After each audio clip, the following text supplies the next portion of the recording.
Hello friends, स्वागत है आपका टोनू एजुकेशन में। आज के इस वीडियो में हम बिहार बोर्ड 12th के हिंदी पाठ्यपुस्तक के गद्य भाग के फर्स्ट चैप्टर बातचीत के बारे में पढ़ेंगे। बातचीत नामक शीर्षक के जो लेखक है बालकृष्ण भट्ट है। बातचीत एक क्या है? बातचीत जो है एक प्रकार का ललित निबंध है।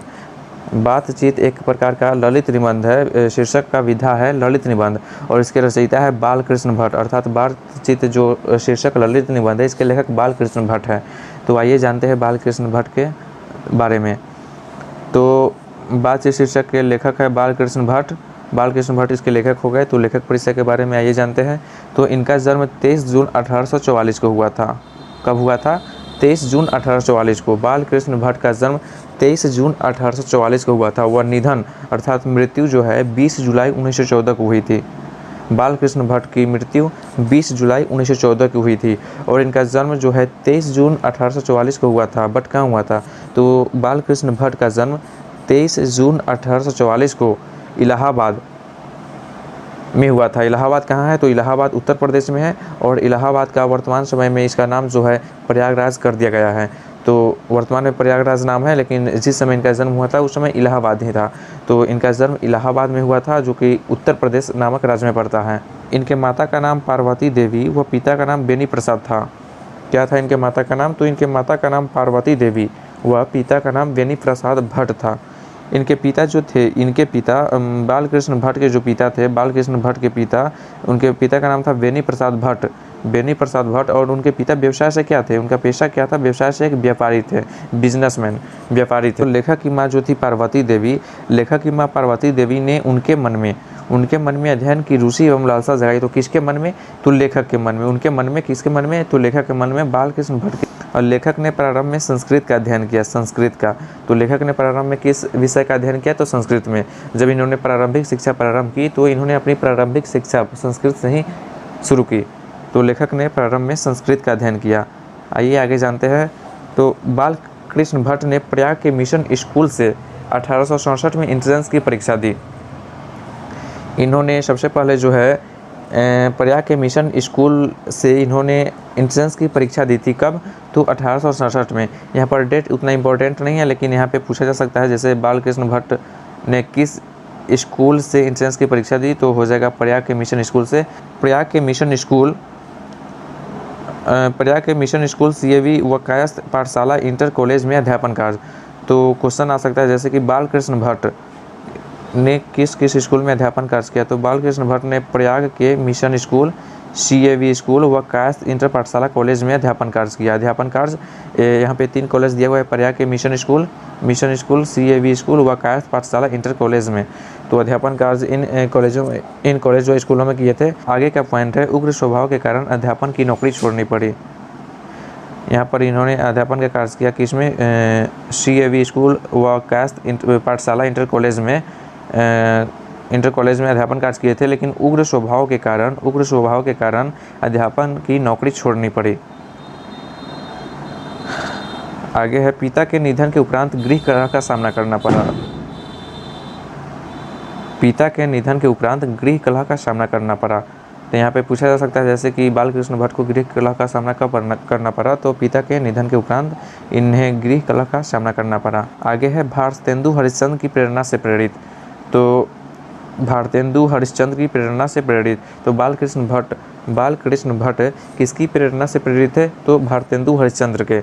यहाँ पर एक और क्वेश्चन आता है जैसे कि बालकृष्ण भट्ट किस युग के कवि थे? तो भारतेंदु युग के कवि थे बालकृष्ण भट्ट और भारतेंदु हरिश्चंद्र की प्रेरणा से प्रेरित है। हिंदी वर्धनी सभा प्रयाग की ओर से 1877 में हिंदी प्रदीप नामक मासिक पत्रिका का संपादन इन्होंने बालकृष्ण भट्ट जो है इन्होंने हिंदी प्रदीप नामक मासिक पत्रिका का संपादन किया था। किसकी ओर से? तो हिंदी वर्धनी सभा प्रयाग की ओर से हिंदी प्रदीप नामक मासिक पत्रिका का संपादन कब किया? तो 1877 में। तो बालकृष्ण भट्ट ने हिंदी प्रदीप नामक मासिक पत्रिका का संपादन हिंदी वर्धनी सभा की ओर से किए थे। अब आगे हमें वेदों की युक्तिपूर्ण समीक्षा। क्या? तो वेदों की युक्तिपूर्ण समीक्षा। आगे है, लाला श्रीनिवास की संयोगिता स्वयंवर की आलोचना। तो यहाँ पे लाला श्रीनिवास एक लेखक है और इनकी एक रचना है संयोगिता स्वयंवर। तो संयोगिता स्वयंवर लाला श्रीनिवास की एक रचना है, तो उनकी आलोचना बालकृष्ण भट्ट ने की।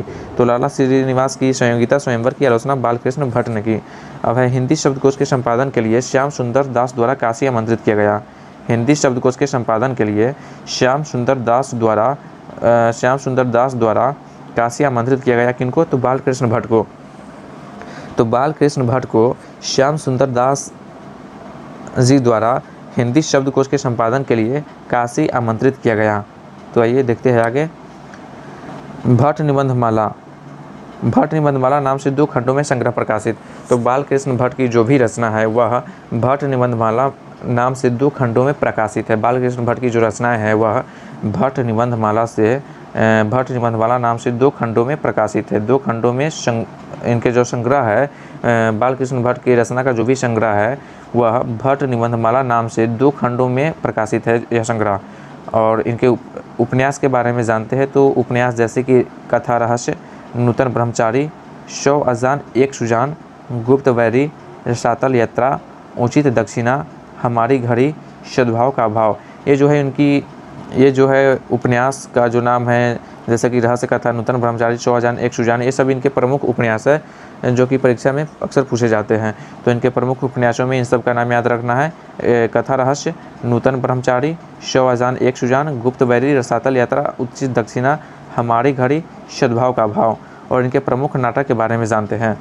तो प्रमुख नाटक में जैसे कि पद्मावती, वेणी संहार, शिशुपाल वध, दमयंती स्वयंवर, शिक्षादान, भारतवर्ष और कली,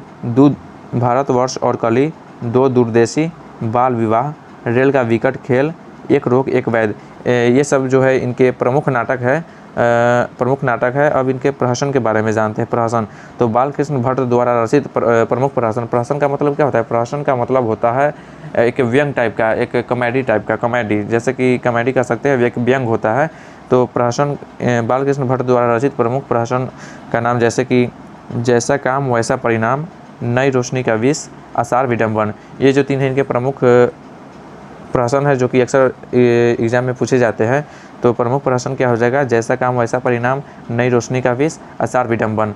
अब आगे है भारतेंदु युग के एक प्रमुख साहित्यकार थे। तो ये जो है भारतेंदु युग के ही एक प्रमुख साहित्यकार थे। भारतेंदु युग के किस युग के साहित्यकार थे बालकृष्ण भट्ट? तो भारतेंदु युग के साहित्यकार या आलोचक या लेखक जो भी हो, ये भारतेंदु युग से संबंधित है, उसी समय के ये लेखक हैं। अब आगे हैं हिंदी के प्रारंभिक युग के महान पत्रकार व निबंधकार। हिंदी के प्रारंभिक युग के जो बालकृष्ण भट्ट जो है हिंदी साहित्य का जो प्रारंभिक युग है, हिंदी साहित्य का प्रारंभिक युग जो है, हिंदी के प्रारंभिक युग के महान पत्रकार व निबंधकार थे। क्या थे बालकृष्ण भट्ट?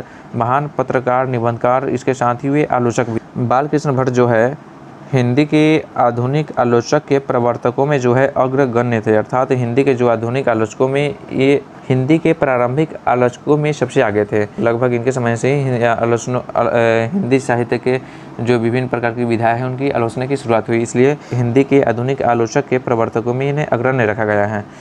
तो आज का वीडियो यहीं तक है। अगले वीडियो में बातचीत शीर्षक ललित निबंध के सारांश व इसके क्वेश्चन आंसर के बारे में देखेंगे।